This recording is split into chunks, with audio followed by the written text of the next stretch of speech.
사랑하는 형제자매 여러분, 반갑습니다. 삶의 여정 속에서 때때로 우리는 이런 질문을 스스로에게 던지곤 합니다. 나는 정말 하나님의 자녀일까? 이 질문 앞에서 확신에 찬 대답 대신 그러길 바라요라며 머뭇거린 경험이 있으신가요? 오늘 우리는 이 마음속 깊은 질문에 대한 답을 성경 말씀 속에서 함께 찾아보고자 합니다. 오늘의 말씀에 귀 기울이시기 전에 만약 이 메시지가 여러분의 마음에 울림을 준다면 좋아요와 공유를 통해 이 은혜를 주변에 나누어 주시길 부탁드립니다. 여러분의 구독은 저희가 이 귀한 사역을 계속 이어나갈 수 있는 큰 힘이 됩니다. 말씀을 듣는 모든 분들에게 하나님의 크신 평강이 함께 하시기를 기도합니다. 오늘 우리가 함께 묵상할 말씀은 로마서 8장입니다. 저의 목표는 단 하나입니다. 하나님으로부터 태어난 여러분이 스스로가 하나님의 자녀임을 의심의 여지 없이 분명히 알고 뼈 속 깊이 느끼며 그 확신 속에서 담대하게 세상을 살아갈 수 있도록 돕는 것입니다. 저는 하나님의 자녀입니다.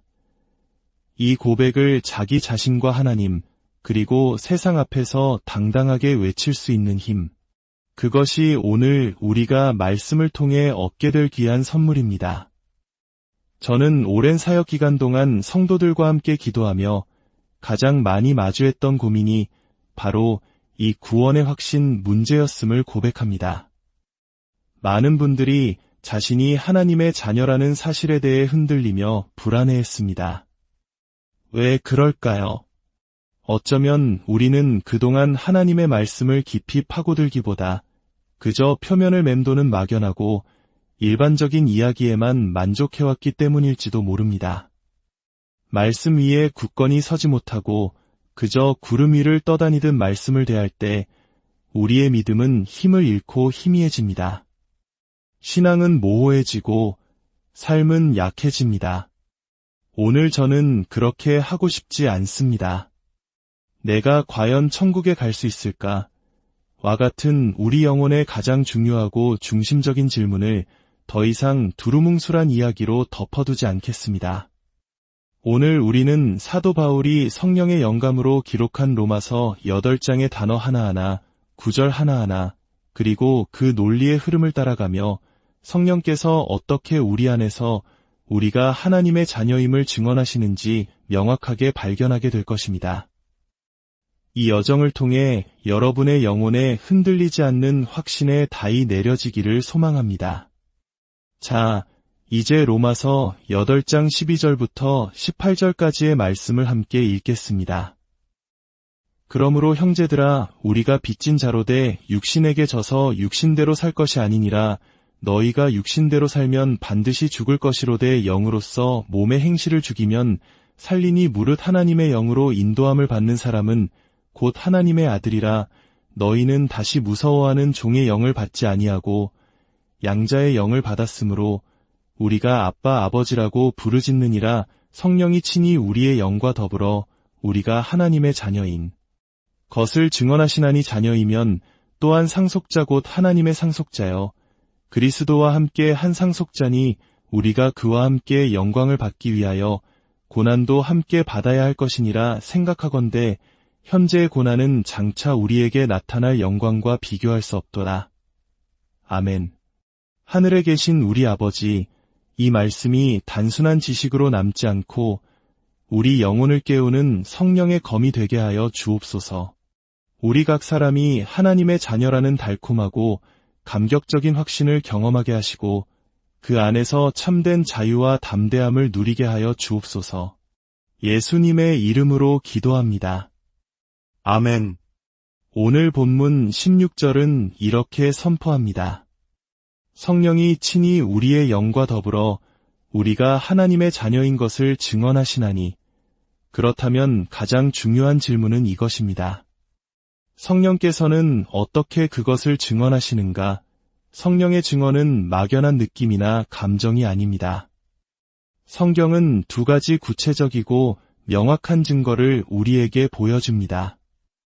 첫 번째 증거는 바로 죄와의 싸움입니다. 13절과 14절의 연결고리를 주목해 보십시오.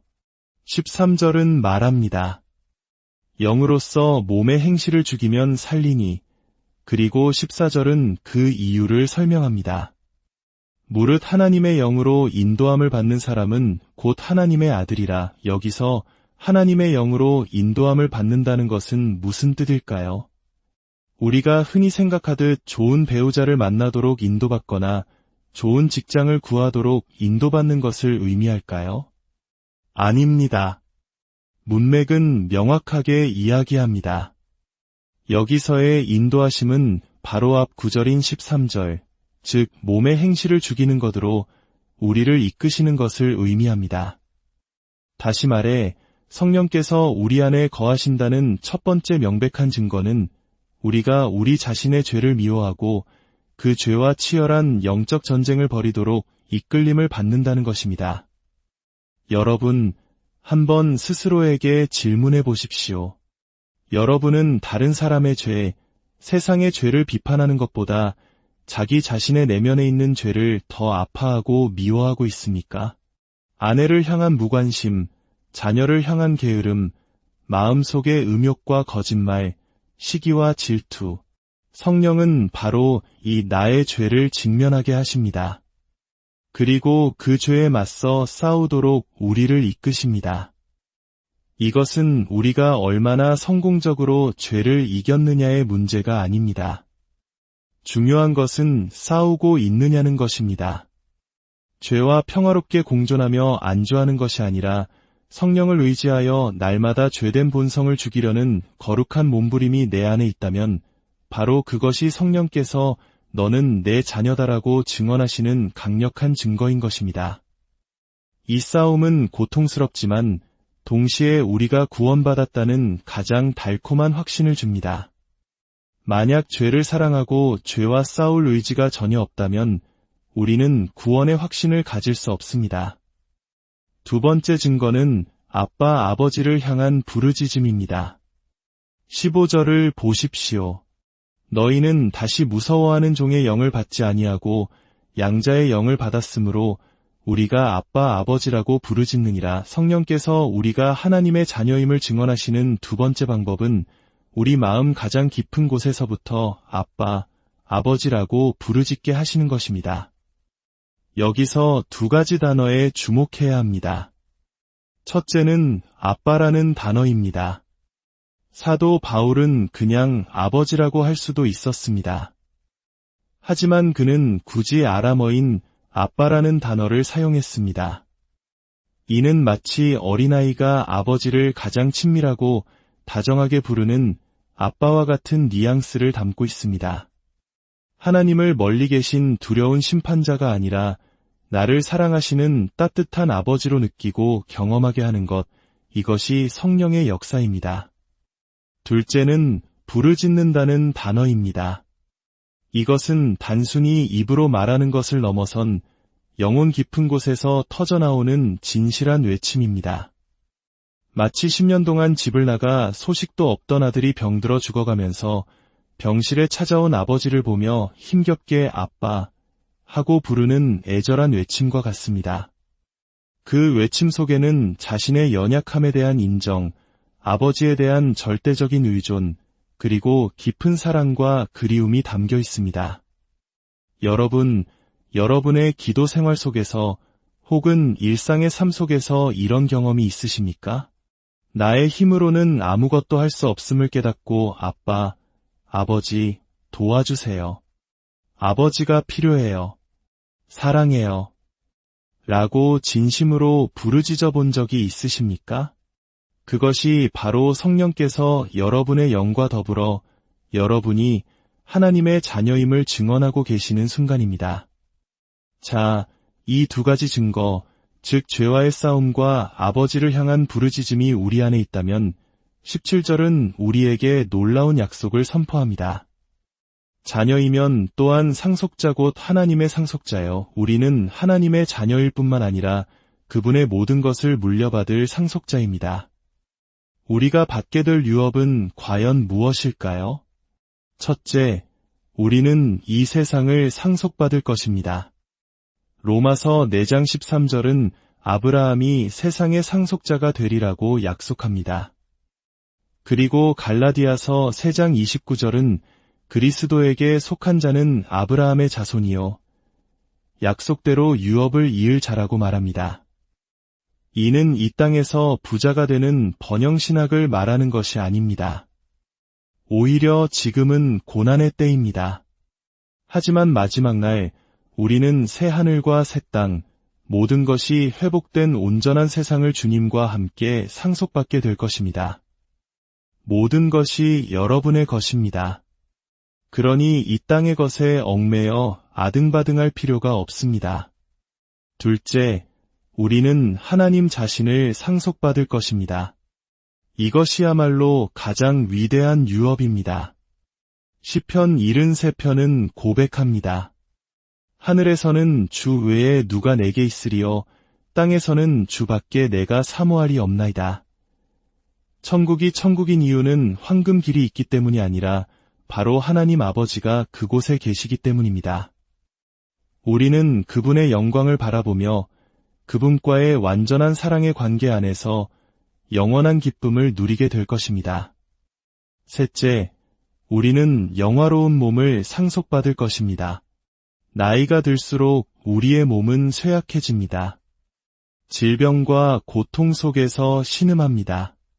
하지만 성경은 약속합니다. 약한 것으로 심고 강한 것으로 다시 살아나며 욕된 것으로 심고 영광스러운 것으로 다시 살아날 것이라고 말입니다. 언젠가 요양원에서 힘겹게 누워있는 연약한 성도의 모습이 장차 하나님의 나라에서는 왕과 같이 여왕과 같이 해처럼 빛나는 영광스러운 모습으로 변화될 것입니다. 이것이 우리가 기다리는 소망이며 우리가 받을 위대한 유업입니다. 하지만 이 영광스러운 유업을 받는 데에는 한 가지 조건이 있습니다. 17절 하반절입니다. 우리가 그와 함께 영광을 받기 위하여 고난도 함께 받아야 할 것이니라. 이것은 우리가 일부러 고난을 찾아다녀야 한다는 의미가 아닙니다. 이 땅을 살아가는 모든 사람은 고난을 겪습니다. 믿는 자든 믿지 않는 자든 부자든 가난한 자든 예외는 없습니다. 중요한 것은 그와 함께라는 말입니다. 우리는 그 모든 고난을 그리스도와 함께 겪어내야 합니다.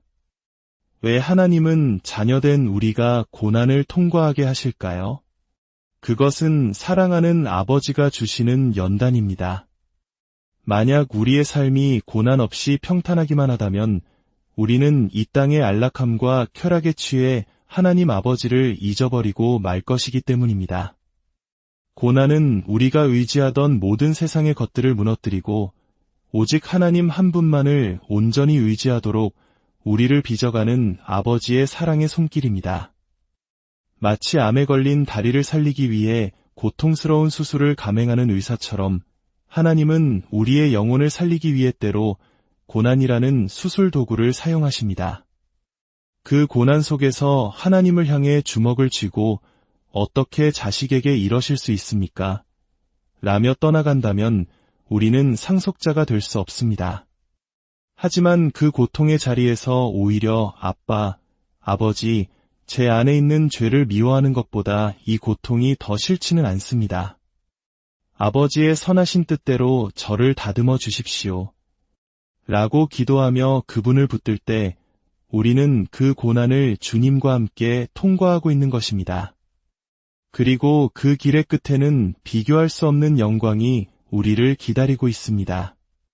사랑하는 성도 여러분, 오늘 말씀을 통해 여러분의 마음에 깊은 확신이 새겨지기를 축복합니다. 여러분의 마음속에 자신의 죄에 대한 깊은 미움과 거룩한 싸움이 있습니까?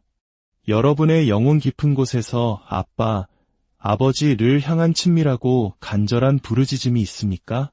그렇다면 여러분은 의심할 여지 없는 하나님의 자녀이며 영원한 나라의 상속자입니다.